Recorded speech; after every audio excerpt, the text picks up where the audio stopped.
Grimm's Fairy Tales. The Mouse, the Bird, and the Sausage.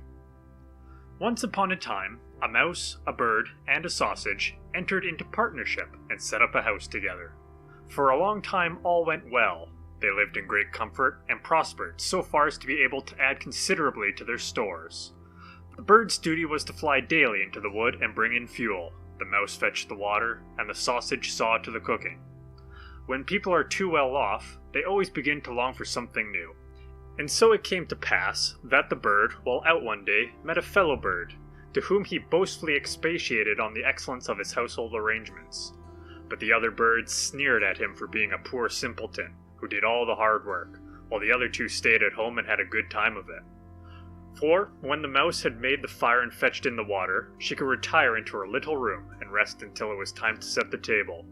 The sausage only had to watch the pot to see that the food was properly cooked, and when it was near dinner time, he just threw himself into the broth, or rolled in and out among the vegetables 3 or 4 times, and there they were, buttered and salted and ready to be served.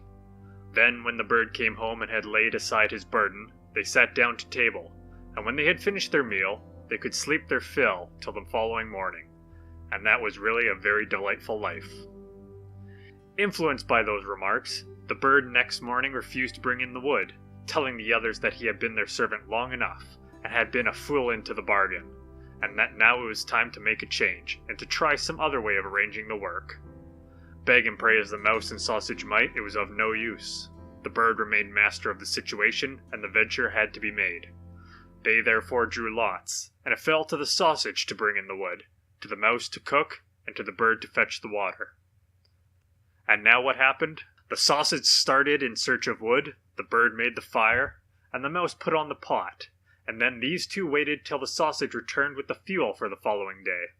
The sausage remained so long away that they became uneasy, and the bird flew out to meet him. He had not flown far, however, when he came across a dog, who, having met the sausage, had regarded him as his legitimate booty, and so seized him and swallowed him. The bird complained to the dog of this barefaced robbery, but nothing he said was of any avail, for the dog answered that he had found false credentials on the sausage, and that was the reason his life had been forfeited. He picked up the wood and flew sadly home, and told the mouse all he had seen and heard.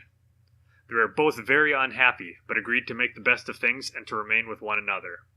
So now the bird set the table, and the mouse looked after the food, and wishing to prepare it in the same way as the sausage, by rolling in and out among the vegetables to salt and butter them, she jumped into the pot, but she stopped short long before she reached the bottom, having already parted not only with her skin and hair, but also with her life.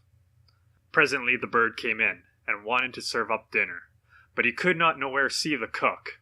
In his alarm and flurry, he threw the wood here and there about the floor, called in search, but no cook was to be found.